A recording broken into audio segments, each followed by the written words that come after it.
All right, so yesterday we talked about personal pronouns, but today we're going to talk about possessive pronouns.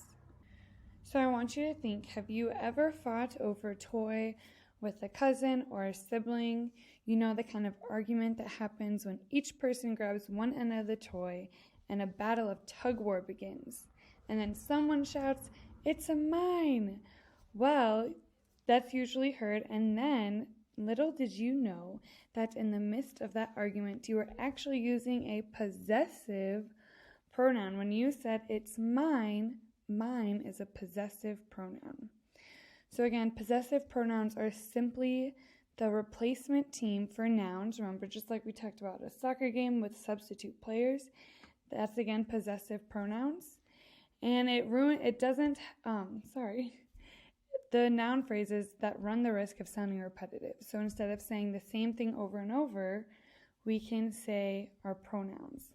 And of course, these pronouns are special because they also show possession.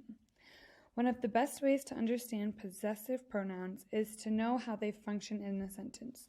So let's look at some examples. But first, let's go over what possessive pronouns are. So we use possessive pronouns to refer to a specific person, people, or thing or things. Just like our personal pronouns, they were taking over for a specific person. So they are pronouns that help us show possession or ownership in a sentence. So right here we have the pronouns, possessive pronouns, mine, my, yours, your, his, hers, her, theirs, their, ours, our. All right, now here's some examples in sentences. Whose ice cream is this?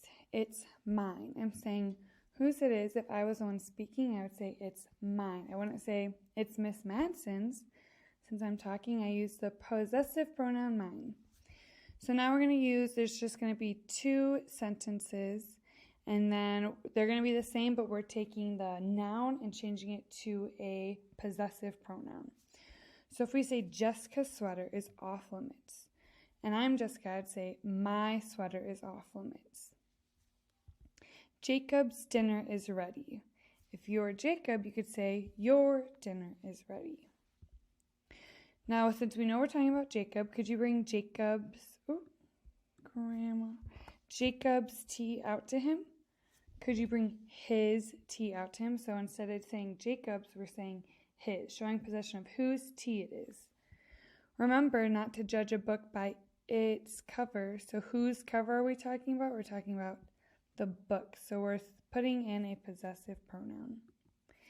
I would have knocked on Matt and Maddie's door, but I heard their baby crying.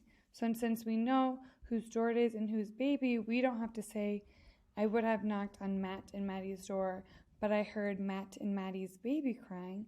That just shows a lot of repetition. We don't need to repeat it if we know who we're talking about. So now if I said Miss Madsen's phone is dead, I would say my phone is dead. The house on the corner is Matt and Maddie's. The house on the corner is theirs. Since we know whose house we're talking about, we can take the possessive pronoun, sub it in for the noun, and add theirs. So let's go over our possessive pronouns one more time. And again, if you have a paper and a pencil at home or a pen, take some notes. You can write down your possessive pronouns. It might help you when you go to your homework in the IXL standards. All right, so let's go over our possessive pronouns. Mine, my, yours, your, his, hers, her, theirs, their, ours, our. And remember, these possessive pronouns are showing ownership in the sentence, and they're simply just replacing their substitutes for our nouns. All right, if you have any questions, let me know. Have a good day.